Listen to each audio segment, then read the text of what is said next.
This is second lecture of acid, base and salt series. In this lecture, we will study about what happens if we dissolve acid and base in water, similarity in all acid and base, pH of acid and base, and importance of pH in daily life. Okay, let's start it. First, तो अब हम देखेंगे जब acid and base को water के साथ mix करेंगे तो क्या होता क्या है जब एसिड को हम वाटर के साथ मिक्स करते हैं ना तो हम उसे स्लोली स्लोली करते हैं मिक्स और क्या लेते हैं हम एसिड को वाटर में मिक्स करना है ना कि वाटर को एसिड में।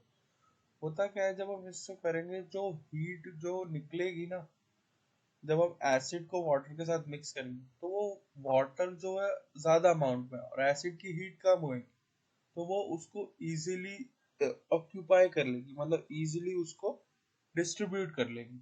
मगर जब हम इसको उल्टा करेंगे मतलब रिवर्स करेंगे जब हम एसिड और बेस को में वाटर मिलाएंगे तो जो क्या जो हीट निकलेगी ना वो एसिड या बेस उसे एब्जॉर्ब नहीं कर पाएगी पूरी तरह से तो वो क्या है स्प्लैश आउट की तरह बाहर निकलेगी और जिससे हम बर्न भी हो सकती है।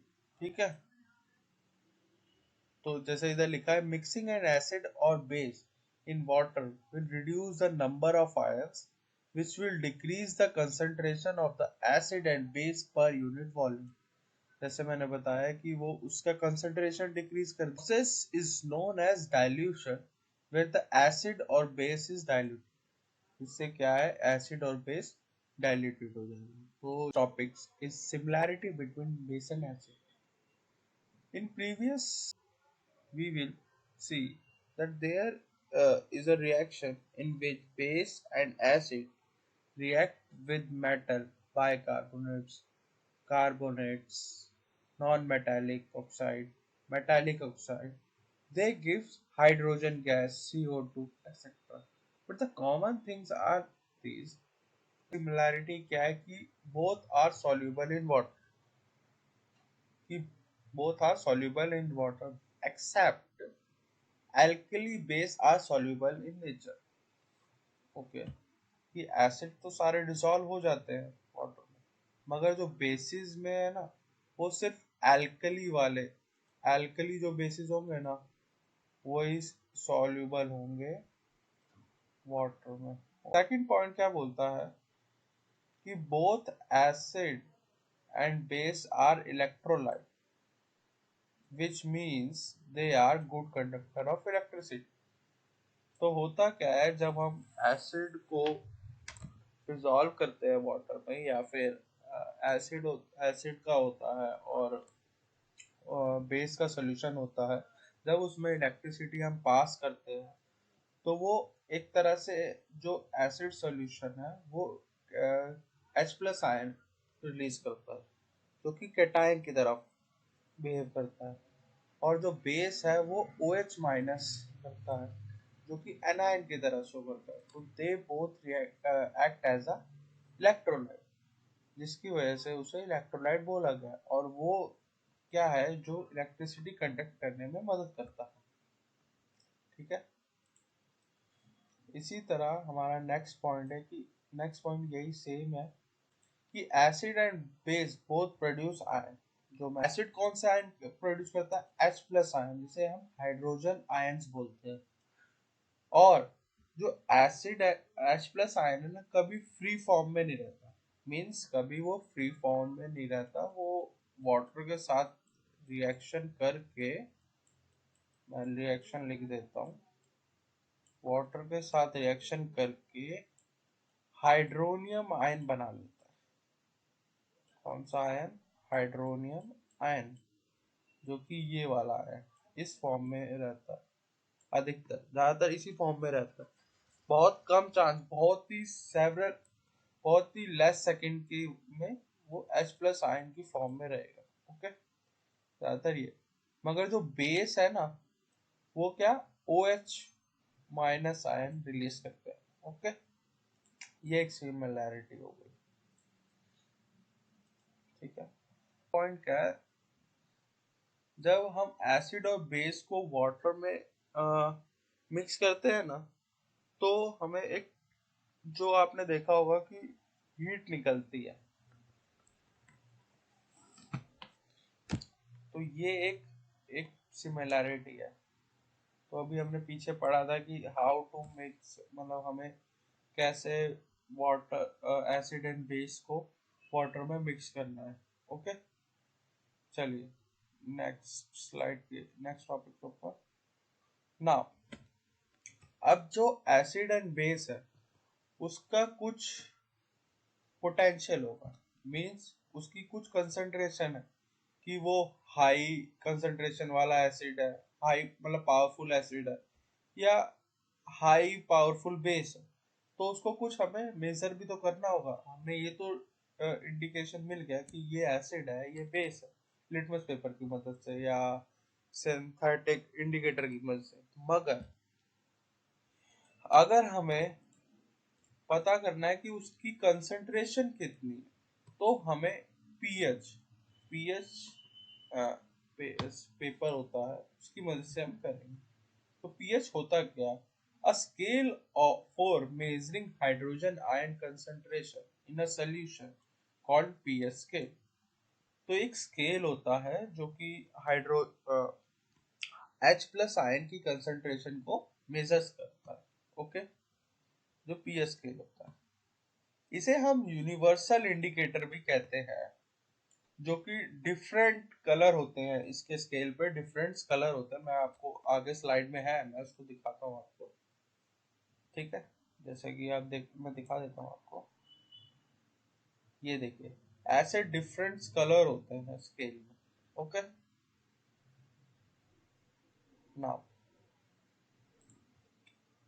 ये यूनिवर्सल इंडिकेटर के नाम से भी जाना जाता है। ठीक है, पी एच है ना, पी है, वो पी का मतलब क्या है, जर्मन की भाषा में पोटेंस। पोटेंस में पोटेंशियल मीन्स पावर। ओके, तो ये पीएच स्केल ऐसे होता है। ओके, इसमें क्या होता है, एक ये न्यूट्रल होता है जिसका हम सेवन सेवन, और हाईएस्ट कितना होता है 40, और लोएस्ट 0। तो होता क्या है, इस साइड जितना भी आप कम जाएंगे, इधर आपका एसिड करेक्टर बनेगा, और आप राइट साइड जितना भी जाएंगे ना, तो आपका बेसिक करेक्टर बनेगा। तो मतलब अगर आपकी वैल्यू 14 है, सबसे ज़्यादा बेसिक सबसे हाईएस्ट बेस यही है, और आपका वैल्यू 0 है, तो सबसे ज़्यादा एसिडिक ये है। 7 के आसपास जो रेंज होती है उसे हम न्यूट्रल बोलते हैं। क्या बोलते हैं, न्यूट्रल। इसमें होता क्या है, एग्जांपल क्या है न्यूट्रल के, जैसे कि वाटर, हमारा ब्लड, वो भी न्यूट्रल है। ओके, तो ये इसके एग्जांपल।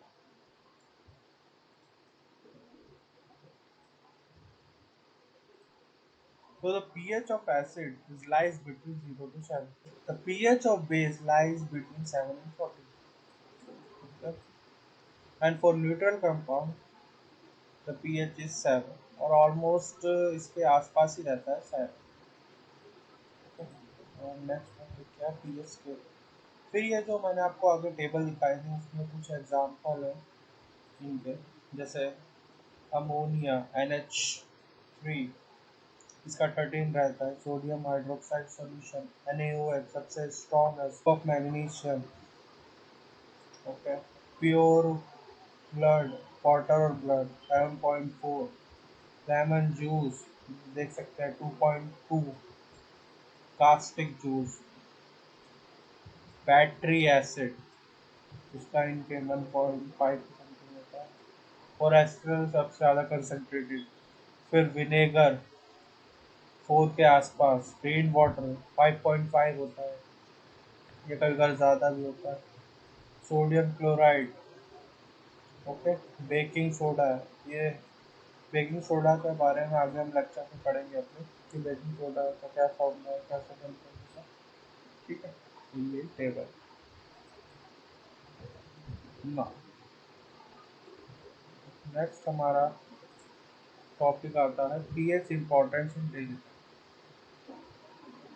होता क्या है कि अब हमारी बॉडी को वर्क करने के लिए पीएच रेंज कितनी है, 7.0 से 7.8। तो लिविंग ऑर्गेनिज्म को ग्रो करने के लिए इतनी सेंसिटिविटी चाहिए रहती है। ओके। मगर आपने कभी देखा होगा कि बारिश होती है उसको हम एसिड रेन भी बोलते हैं। वो एसिड रेन कब हो जाती है, जब उसका पीएच 5.6 से नीचे आने लग जाता है ना, तब उसे हम एसिड रेन बोल देते हैं। और जब वही एसिड रेन बारिश की फॉर्म में तालाबों में मिलती है ना, तो हमारे एक्वेटिक एनिमल्स को वो जब वो लेते हैं उसको, उस एसिड रेन को कंज्यूम करते हैं, तो वो मर भी सकते हैं हम उनकी।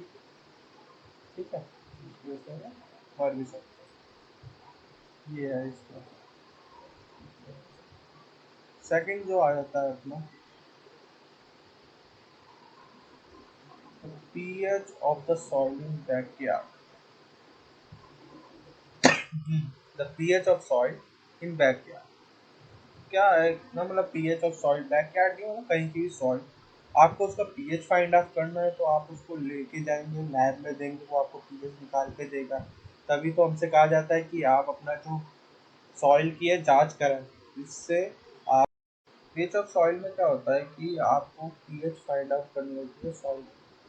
तो ये बड़ी क्लासेस में जो बीएससी बीएससी या एमएससी के बच्चे हैं, उसको पीएच का निकालना, मतलब उनको निकलवाया जाता है, उनका ये कोर्स। तो उसमें होता क्या है कि आपको कभी भी अपने सॉइल की, कहते हैं कि सॉइल की जांच करानी चाहिए, उस हिसाब से हमें अपने क्या बोलते हैं सॉइल की जांच करानी चाहिए। और उस हिसाब से हम फर्टिलाइज़र करेंगे, नहीं तभी तो वो न्यूट्रिशन उसको प्रॉपर मिलेगा कि उसमें क्या कमी है क्या नहीं है, उस हिसाब से। तो ये सब फर्टिलाइज़र पे भी पीएच दे रखा होता है कि इस फर्टिलाइज़र पे कौन से पीएच का, मतलब सॉइल पे यूज़ करना चाहिए वगैरह वगैरह। अगर आपने कभी देखा होगा तो आप देख सकते हैं, नहीं देखा हो तो आप देख सकते हैं। नेक्स्ट हमारा क्या है, पीएच इन अवर डाइजेस्टिव सिस्टम। तो जो पीएच है वो हमारे डाइजेस्टिव सिस्टम में भी हेल्प करता है। कैसे? ये जो हमारी बॉडी है ना में, जो फूड है वो डाइजेस्ट इसकी मदद से होता है, HCl की मदद से। हमारे पेट में HCl है। ठीक है। अब आप सोच रहे होंगे अगर हमारे पेट में HCl है, एसिड है, तो उसको प्रोटेक्ट कैसे कर रहे हैं?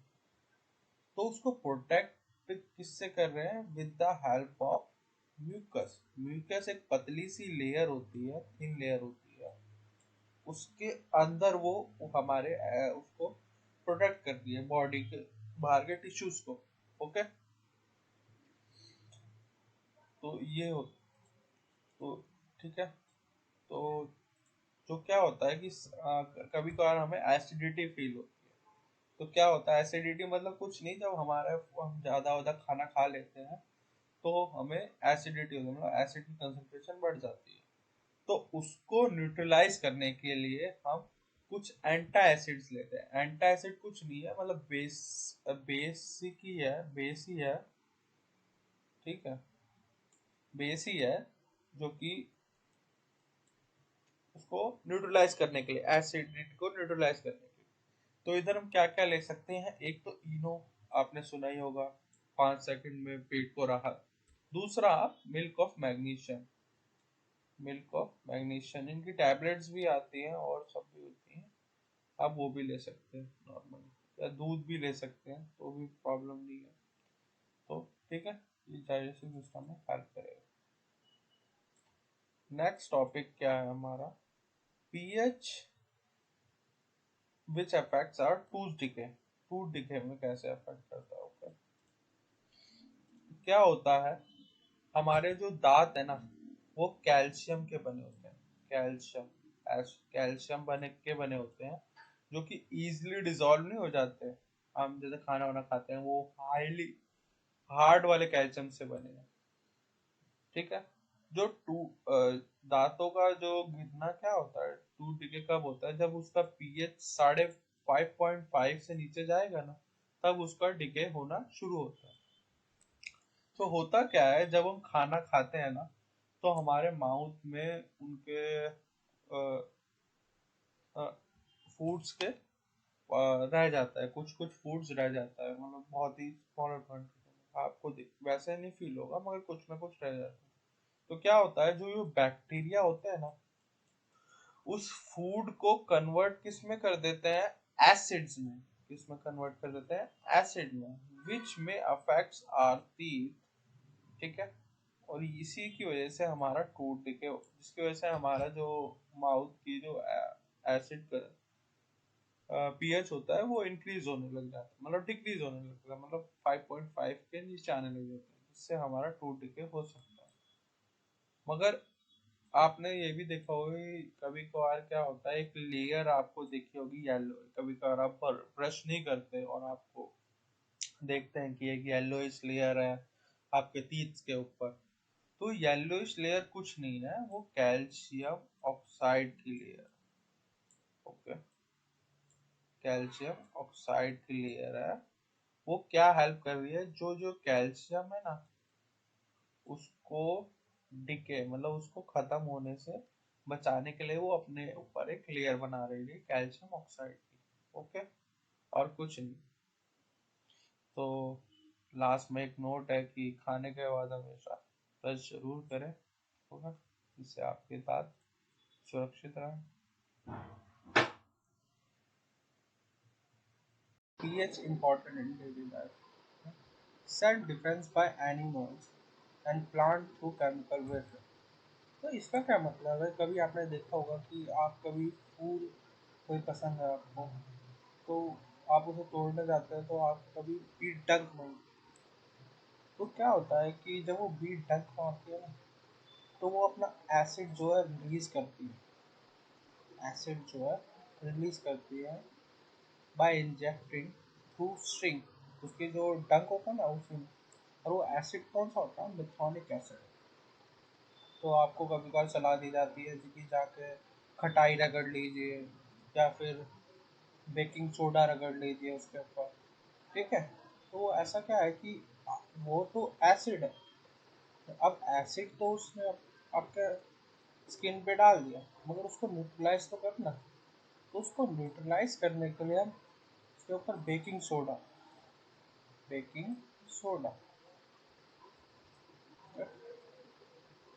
उसके ऊपर बेकिंग सोडा रब करें, जिससे वो क्या उसका इफेक्ट जो है वो न्यूट्रलाइज कर देगा। क्या कर देगा, न्यूट्रलाइज कर देगा। इसी तरह का भी कुत्ता कोई काट लेता है हमें, तो हम उसको कहते हैं कि जाके उसको डिटर्जेंट के ऊपर पानी से धोने लग जाओ। तो वो क्या होता है कि उसके टीथ में तो जो है वो उसने अपना एसिड छोड़ा है स्किन पे।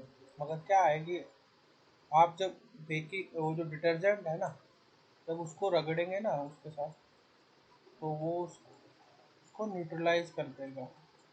ओके। ये, तो अब मिलते हैं आपको नेक्स्ट वीडियो।